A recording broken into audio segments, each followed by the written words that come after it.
This is Real Talk, the Customer Insights Show with Jenn Vogel, a top-rated live stream and podcast in the market research and insights industry. We're live on LinkedIn, Twitter, and YouTube. Join Jenn and her guests for this live discussion around topics that will help you understand your customers better. Also available on podcast channels. This live stream is presented to you by Vox Pop Me, the leader in video research and ranked #1 in qualitative research by Grit 2 years running. Here's today's live conversation. Hello, insights professionals, marketers, and everyone who wants to understand their customers better. I'm Jenn Vogel. So, speed matters in research. You've heard me say that before, I'm sure. So why don't we just jump right into today's episode really quickly. Today, I'm joined by Basel Fakhoury, CEO of User Interviews, to discuss how to move faster with your qualitative research. Welcome, Basel. Thank you. Excited to be here. Really happy to have you. We were just discussing how we're both East Coast and have survived the storm of the century this weekend, the light breeze. So I'm glad we both made it to Monday. Yeah, I got a train canceled actually, and then walked outside and it was sunny. So sunny day. I know. Well, hopefully that's a sign of how the rest of the hurricane season will go for us. Over prepared. So why don't we just jump right in, and to get started, tell us a little bit about your company, User Interviews. Yeah, the company's User Interviews. We're the fastest way to find participants for any type of research study. We have two products. The big split when doing research is if you want to talk to existing users or non-existing users, and we have products for both. So for non-existing users, we have a product called Recruit.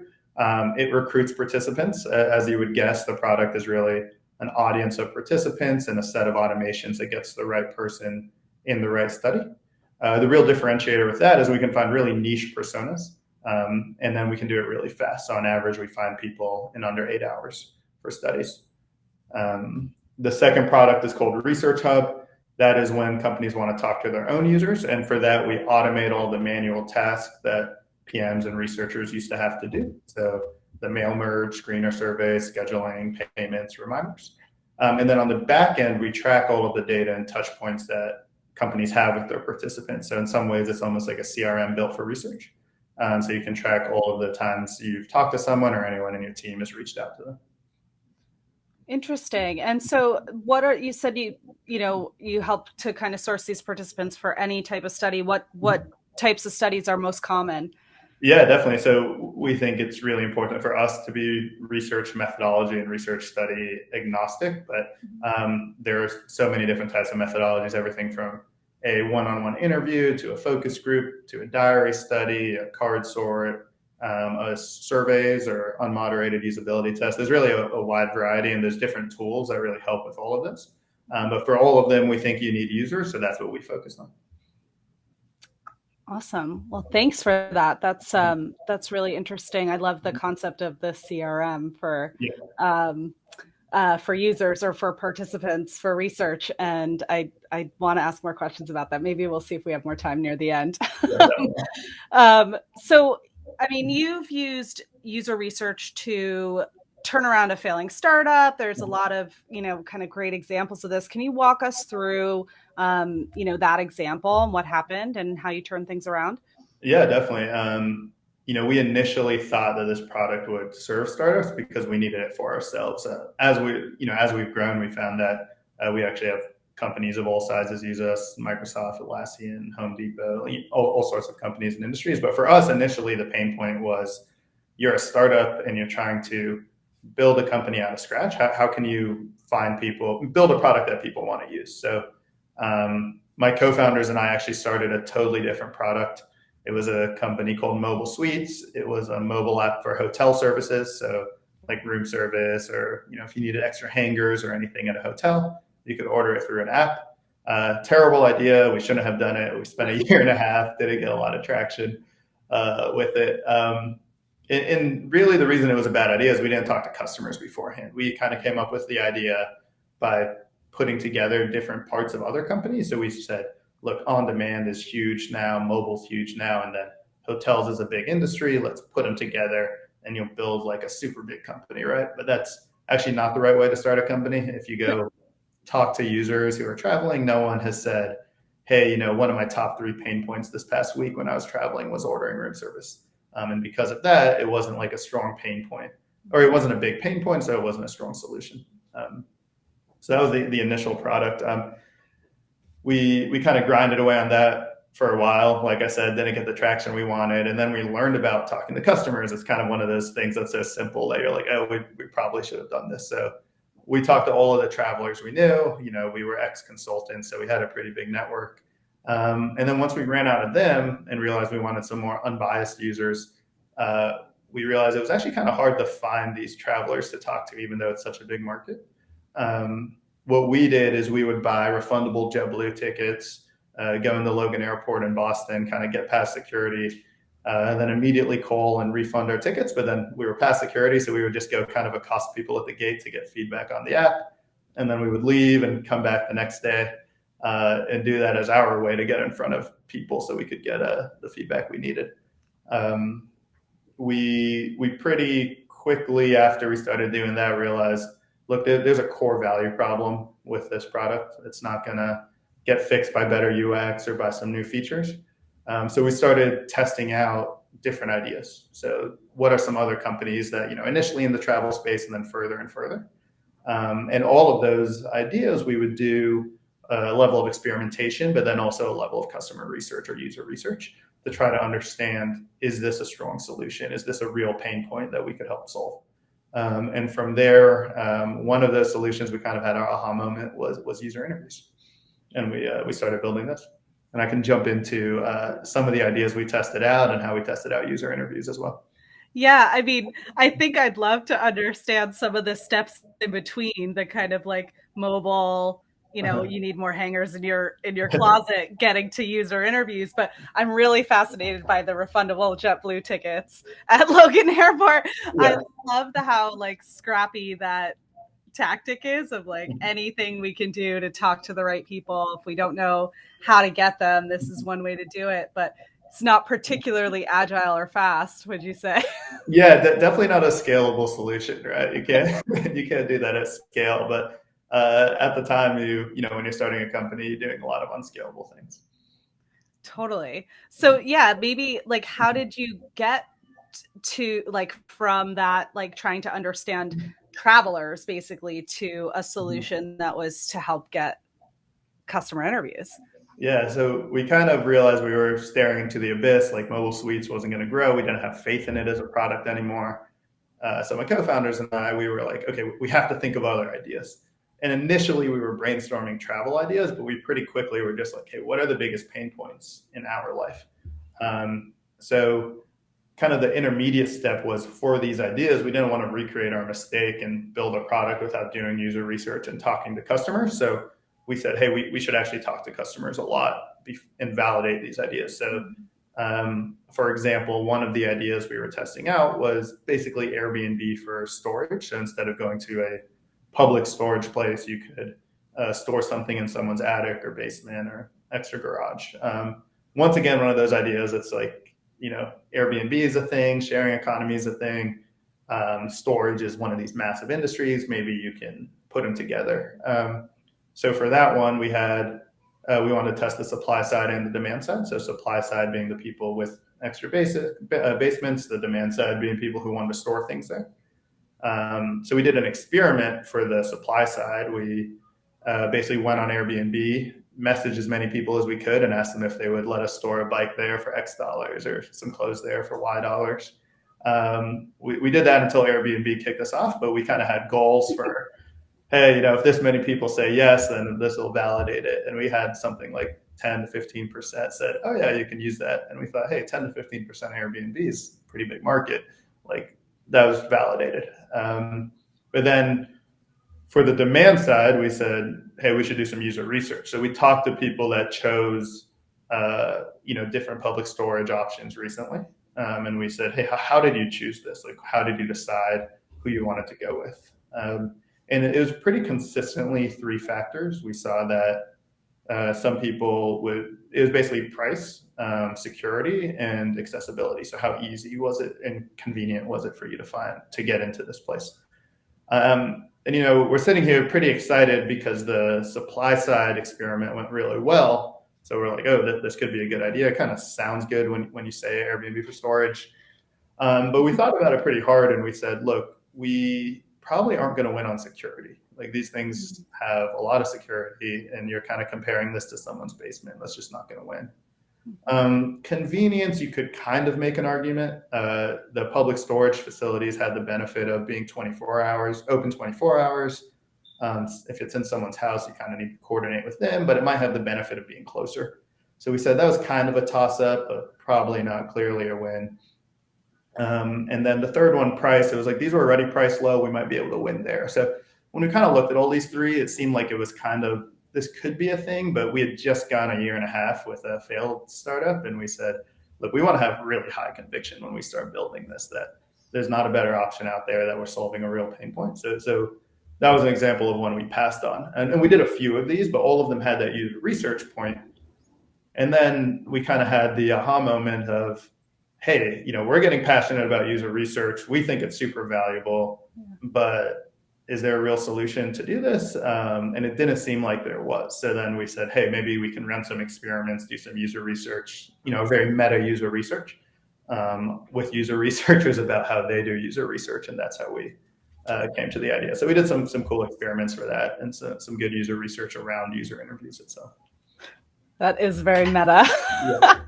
I love that you just kind of ultimately saw the pain you were experiencing. I imagine when you're talking about we did some research on people who had recently chosen to put their stuff in public storage, that doesn't sound like a segment that's easy to find, even for a really well-connected and seasoned market researcher. So somebody who's maybe new to the space, it sounds like a difficult, that sounds like even in and of itself would have been a painful project for you guys.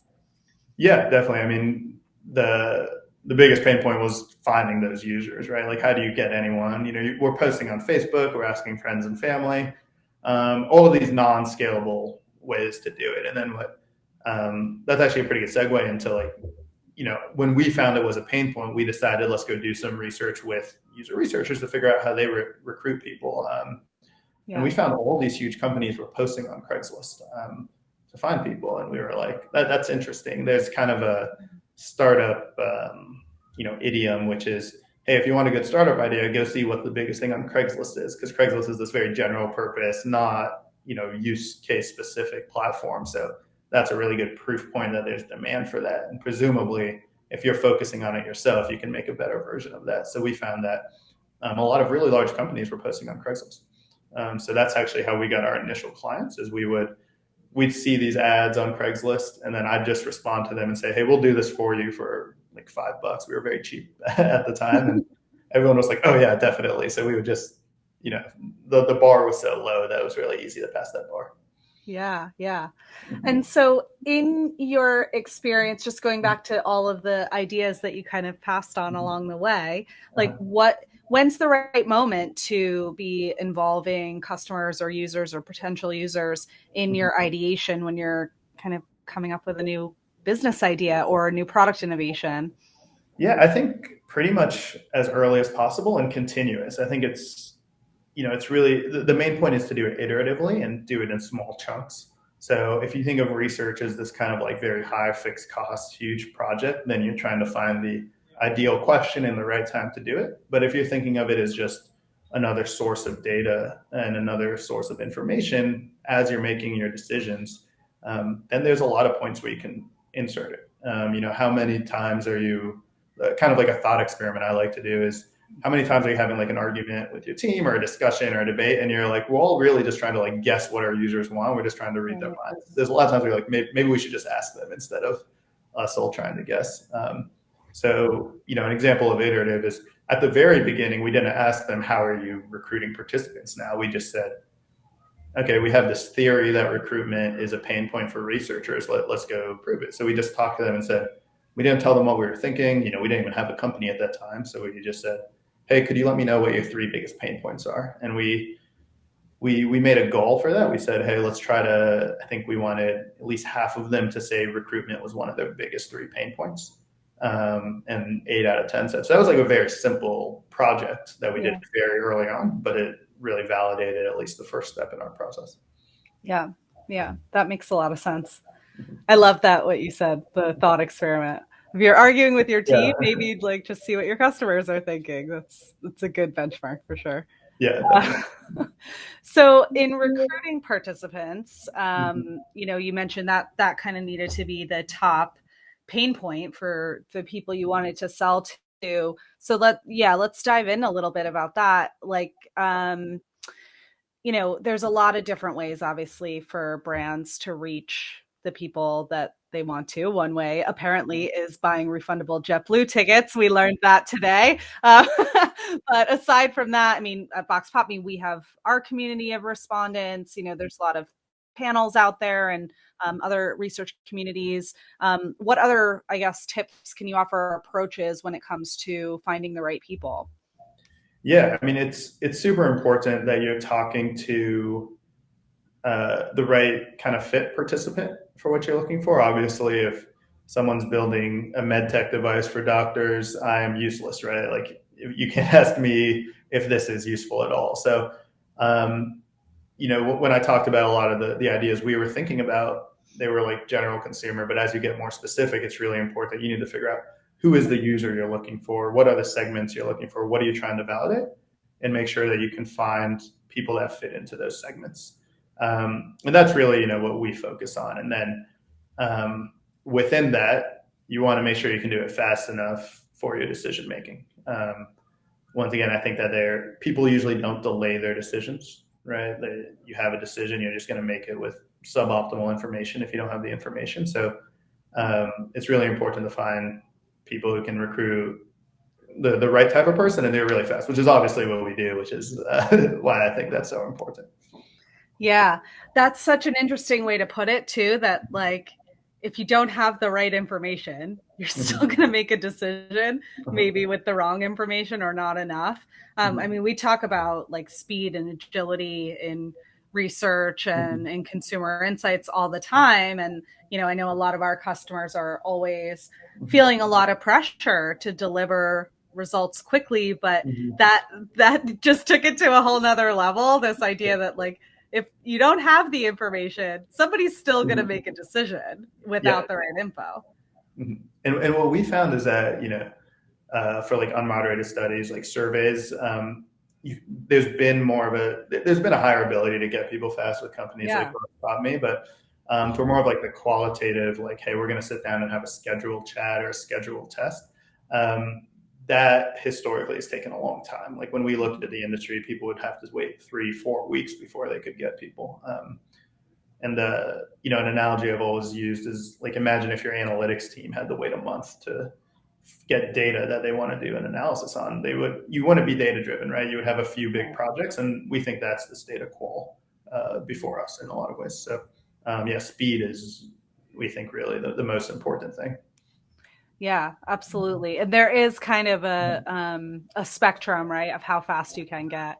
There's the kind of always available data that companies are analyzing all the time. There's that like quantitative first party data that you can get quickly in like an hour, asynchronous qual, unmoderated, which we kind of specialize in. And then what you're talking about, these interviews and actual like moderated qual, it's kind of a spectrum of depth, I guess, and how fast you can actually get it. But those like more traditional methods are, take weeks.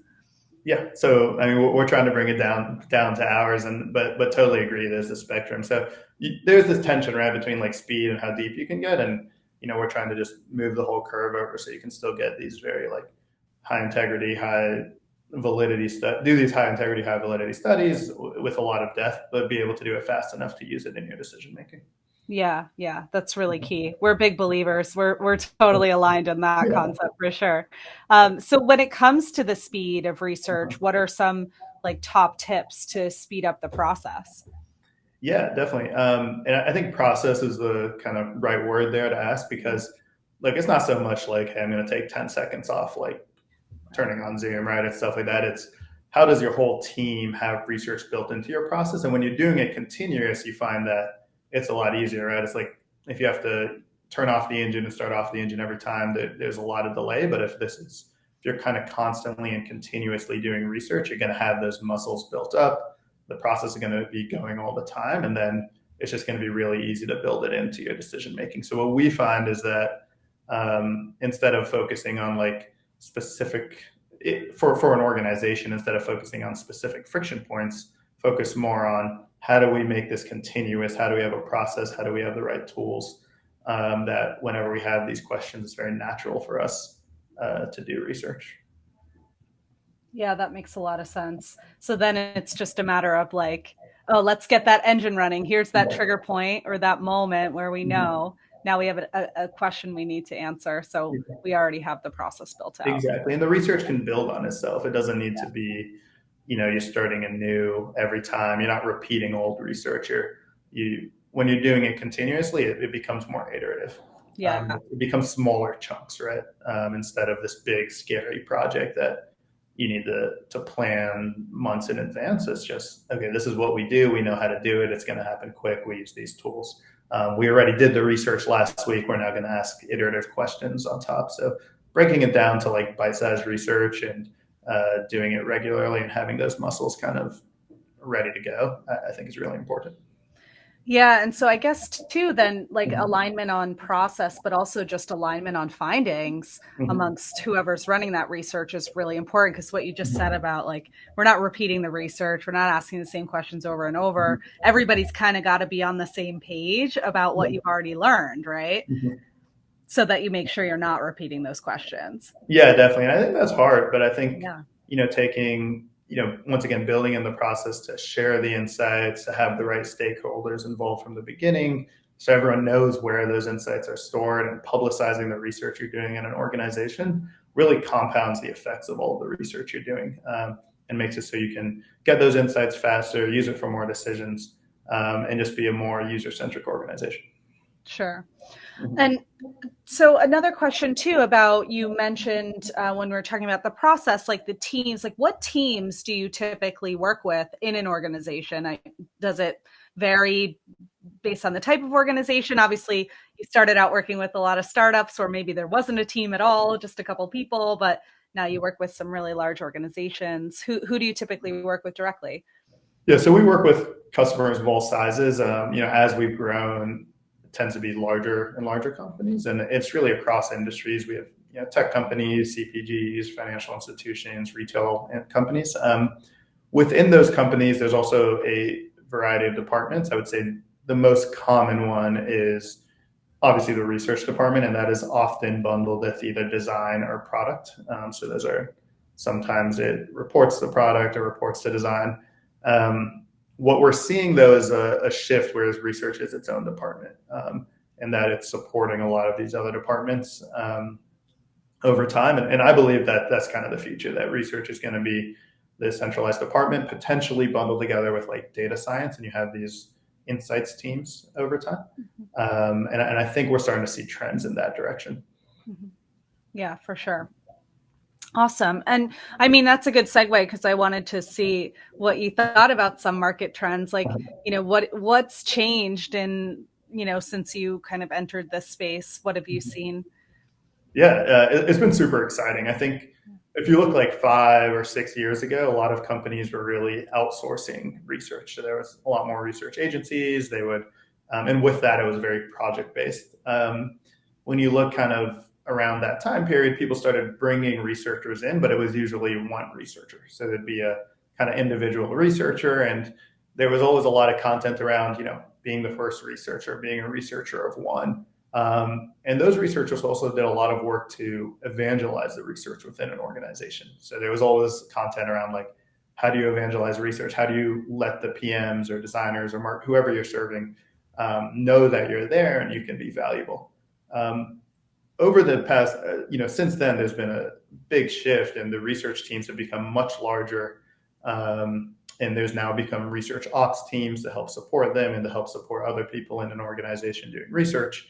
And there's also been a big switch when you look at like the content and learning people are looking for, which is how do I prioritize research? How do I say no to ask? So when you think about that switch from I need to evangelize research to I need to prioritize research, even though the teams are getting bigger, it shows that internally there's just a big increase in demand for research, and teams are starting to realize, look, this is really important. This makes all of our decisions better. It makes us more user-centric. It really makes us have a better experience for our customers. And because of that, they can't hire, companies really can't hire fast enough to keep up with the internal demand. Yeah, I think we've seen that a lot in talking to the researchers, especially over the last 18 months or so. They're all of a sudden the research teams were the most coveted. It's like everybody had questions. We have no idea what people think anymore. We need you to find out. And I think that researchers, insights teams are really pressured right now to answer way more questions than ever before. But some of that might be, we talk about speed and the ability to be a little bit more agile. I think the rest of the business is now catching on to that. Like, oh, wait a second. One time I asked you this question, you got me the answer back in a couple hours. That means every time I'm going to get an answer back in a couple hours. That's a lot of pressure. Yeah, definitely. That increase in speed, and then the bar for successful research also goes up as, it's kind of this nice virtuous cycle, but definitely puts pressure on the team. And then we're also seeing, kind of related to that, another trend is, one reason it's faster now is people are using a lot more digital tools. I think 5 years ago, there were a lot of research labs, a lot of people were bringing them into office, and then obviously the pandemic expedited that. So before the pandemic, we had about 25% of our research was in person. And almost all of that research has switched to digital and remote. And I think people are finding there's a lot of benefits to that. It's often cheaper, faster, and then also you can get a more representative and diverse audience, right? Because if you're a company, based in New York City and you bring people into the office, you're only talking to people in New York City, which might not be your actual customer base. Yeah, totally. I think that technology shift has really accelerated over the last couple of years, for sure. I mean, it was already seeing the different tools that were available for researchers, and over the last 10 years has been exploding, really, but the usage of them has just accelerated with this need to be remote. But I think you're right. Like, there are so many benefits to it that I don't think it will really quite go back to the levels that it was, like 25% of research being in person. Yeah, I agree 100%. I think accelerate's the right word. It's just, this is the direction it was going already, and this just made it go faster. So at least some of it will snap back. Obviously, like testing hardware is always more difficult remotely, right? You kind of, there's a few things that you need to tangibly be there. But in general, I think people have seen the benefits of remote, and they'll stick there for most of the research. Yeah, I tend to agree with that. And I guess it'd be interesting to hear from you then too about the different tools that like your customers are using, because as you mentioned, you're sort of methodology agnostic, and I imagine your customers are using a lot of different technology to interview people. So what's in the right kind of research tech stack? Betty, we actually every year do a research tools map, which the number of tools that could be on that increases every year, and it's awesome to see, because we just like seeing this whole ecosystem grow. And there's a lot of tools, right? So I think one way to think about it is to think about kind of methodologies. I usually think of the methodologies as columns, and then I kind of think of a few layers of the stack. So the top layer of the stack is the tool for actually conducting the study, and that's usually for methodologies. There's another layer of the stack for the participant management and recruitment, where we play, obviously. And then kind of a newer layer is more of the storage of the insights, so the insight repositories. And what we're seeing is kind of like those bottom two layers tend to be more horizontal. It's research methodology agnostic, whereas the top layer of the stack tends to be focused on specific methodologies. So you have, survey players, obviously you're all doing video surveys. You have usability testing platforms. Some of the biggest ones are there, like user testing, look back, user zoom, diary study ones like DScout. And then there's like kind of new types of studies like Ramesh is focusing on kind of doing text-based focus groups at scale. That's probably not the way they would describe it, but something like that. There's Loop 11, there's Playbook UX. There's really a huge variety on that top layer of the stack, which we love because it just shows people are thinking, it's a very broad problem. How do I get qualitative insights from a customer? And there's so many ways to attack that. So it's been awesome to see the growth there. Yeah, I agree. It's, awesome, but also maybe a little overwhelming for people sometimes. There's so many different ways to kind of solve the same problems. Some really great tools out there. I love the way you've described it of, the top layer being sort of methodology focused, then how do you get your people and where do you store your data? I know a lot of our customers talk a lot about data transparency and sharing and having kind of a single source for where you keep that data is, and the insights that come from that data is really crucial. But as Basel mentioned, they've got this great kind of map that they've drawn up. So we'll share that out with you guys in the show notes so you can take a look at it and see all the different technologies that continue to kind of emerge. I'd love to see like how that map has changed since you guys started it a couple of years ago. Yeah, definitely. Sometimes I put them up like next to each other. And kind of the biggest changes you're seeing a lot of people expand functionality, as well as like a lot of new players kind of say, hey, we're going to focus on this and we're going to be the best in the world in this, whereas other companies try to, be a little bit more full-fledged. It's just interesting to see the different ways people are attacking the problem. Yeah, for sure. There's a lot of there's an interesting mix of very specialized, very niche technology offerings and sort of one-stop shops where it's we sort of can give you a little bit of everything. I guess it's, each of those meets the needs of the market in different ways. I think it really depends on your company's size. Is this, it's hard to just say, hey, this is the perfect stack, right? It's more, okay, how big is your company? Who's doing the research? Is someone kind of setting up research for other people, or is everyone doing the research themselves? What are the segments you're trying to talk to? And then what are the problems you're trying to answer? And based off that, you can really think about, these are the users I need to talk to. These are the methodologies I want to use. And then, these are the platforms that can help me do that. Yeah, I think that's really important what you just said, this sort of order of operations. It's the first thing is, what problem am I trying to solve? It's not the people. It's not I really want to I remember this when mobile research was a new thing and not a standard thing. It was I want to do a mobile study. Well, why? Why do you want to do a mobile study? Figuring out what problem you're trying to solve first, then what methodology is going to help you to solve or answer that question or solve that problem from which people, is really important. Yeah, definitely. Awesome. Well, this has been fantastic. I really appreciate you taking the time to come on the show today. Thank you. Yeah, no, thanks for having me. It was a lot of fun. Absolutely. Thanks for sharing all your insights. Thank you, everybody, for listening. Please remember to rate and review the show. Also, I think the voting is still open one more week for the Market Research Podcast of the Year. So please, I hope we've earned your vote. On the next episode, I'm very excited to welcome Raj Manosha from Methodify. So we will see you then.